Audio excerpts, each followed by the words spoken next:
Use direct pressure to stop life-threatening bleeding when the wound is on the head, neck, or trunk.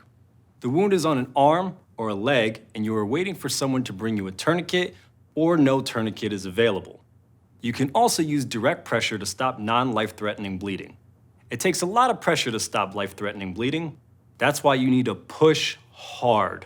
The amount of pressure might be painful for the injured person. That's okay. You need to use a lot of pressure for the bleeding to stop. A flat, hard surface underneath the injured body part allows you to press against something, increasing the effectiveness of the direct pressure. To begin, if you have gloves, wear them. But if the bleeding is life-threatening and you don't have gloves, begin providing care immediately. Make sure you wash your hands thoroughly after giving care. Then, find the source of the life-threatening bleeding. Remember, there may be more than one wound. You need to focus on any wound that is causing life-threatening bleeding first. Next, you're going to place a dressing on the wound. A dressing is a pad that absorbs blood and can promote clotting. Bleeding control kits and first aid kits often contain special dressings called hemostatic dressings. This is a hemostatic dressing. It contains a substance that promotes clotting and can help stop bleeding faster. When there is life-threatening bleeding, use a hemostatic dressing if you have one. Otherwise, use a gauze pad or other available material, such as a clean t-shirt, as a dressing. The technique of applying direct pressure is the same regardless of the type of dressing you use. Place a dressing on the wound and push down with both hands. You need to apply a lot of pressure to stop life-threatening bleeding, so let the person know it can be painful. Sir, this could hurt. Apply pressure directly over the wound until the bleeding stops. Position your body over the wound so your shoulders are directly over your hands with your elbows locked. If you have been trained in CPR, you might recognize this position. Push down, using your body weight to increase the pressure. If you need your hands, use your knee to apply pressure.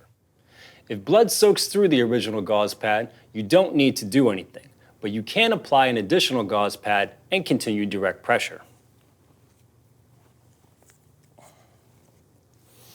If that gauze pad becomes soaked, you can remove that one and replace it with a new pad.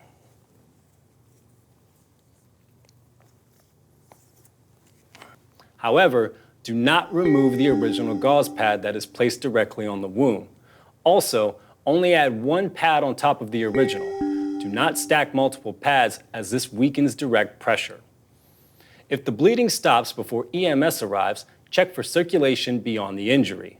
Note the temperature and color of the skin and ask the person if there is any tingling or numbness. Sir, are you experiencing any tingling?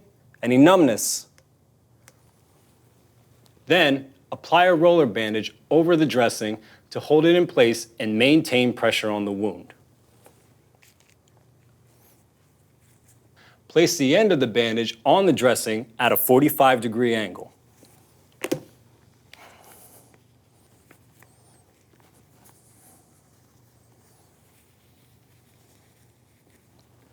Continue wrapping the bandage over the dressing.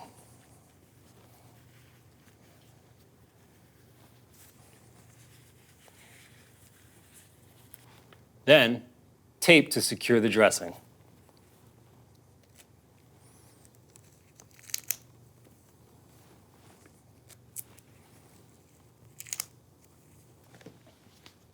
Check again for circulation beyond the injury. If there is any change, the bandage may be too tight and you will need to carefully loosen the bandage.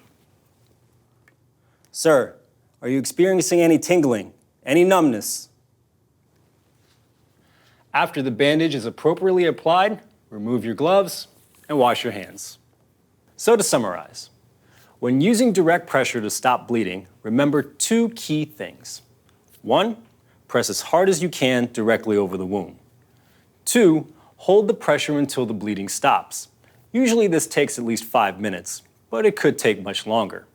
Keep applying direct pressure until the bleeding stops, A tourniquet is applied for life-threatening bleeding from an arm or leg, another person relieves you, you are too exhausted to continue, or the situation becomes unsafe.